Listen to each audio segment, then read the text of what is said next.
So, just goofing around with my acoustic, relearning an old song that I used to play, and actually it's just a great song. Want to touch base with everybody on what's going on. Still have one more video to do with the katana. Gonna do it with a guitar with the strings on. I found one that's been sitting here in the garage all winter long, and now it has some fret buzz. So, but before I do that, I'm waiting for another tool from Rectify Masters to come in. It's called Little Bone, and it's a tiny little fret crowning file,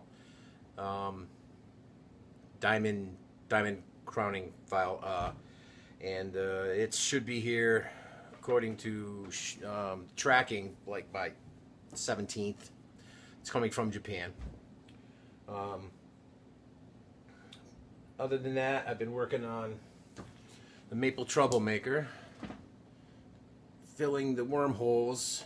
I started doing it with super glue, but I got a little overzealous with it, and the super glue hazed over, so I had to dig it out, and I decided to try filling it with lacquer. And you know, lacquer shrinks as it cures, and I'd been drop filling these two wormholes for a frickin' week. Excuse me. So once I get these taken care of on the front with the lacquer, I have a few more. There's a couple there and those there. I think I'm gonna hit those with some epoxy instead of, there's another one there, instead of lacquer. Try some, not the 5-minute epoxy, because that, through my experience, that stuff over time shrinks and doesn't look good. So I'm gonna try maybe like you know, 24-hour epoxy or something like that, and then we'll see how that comes out.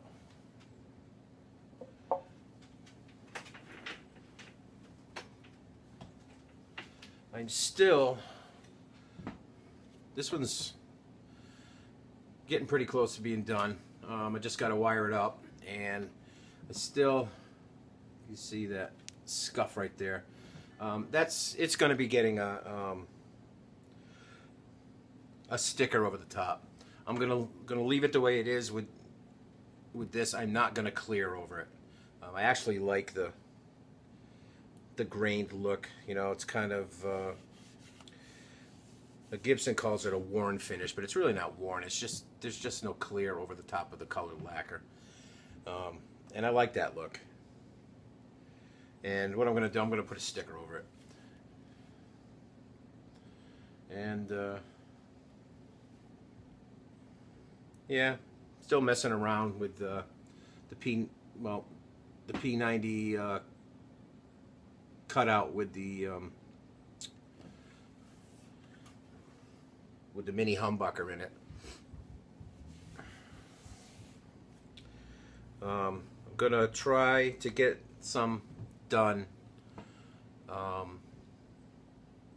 by someone on a CNC machine, just so it looks better, because even though I did it by hand and, you know, pretty painstakingly with a file and all that stuff, it's still not perfect, and I want it to be as perfect as I can get it. And other than that, not really much going on. Got a bunch of crap to do today. Got to drop a kid off at a birthday party, and then taking my wife and my mother out for a nice dinner tonight for Mother's Day.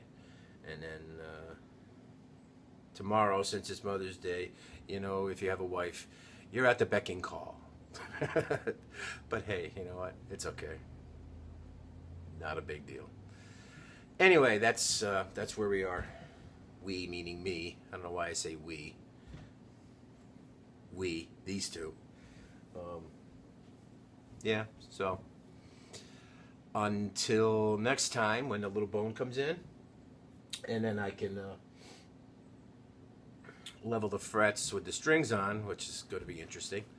And this way I have the little bone, the tool, to correctly crown the frets the way that Rectify Masters says it should be done with their tool. The owner of Rectify Masters expressed some concern that I wasn't using his tool properly. I don't know, maybe he was just a little overly sensitive, and he didn't like some of the comments, and I don't know if he made a bunch of comments and then he erased them all, and I don't know,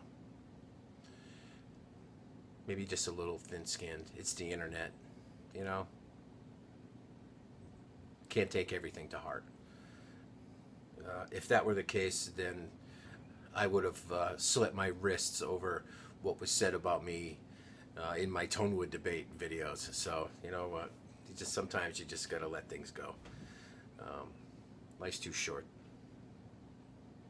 to get worked up over little stuff.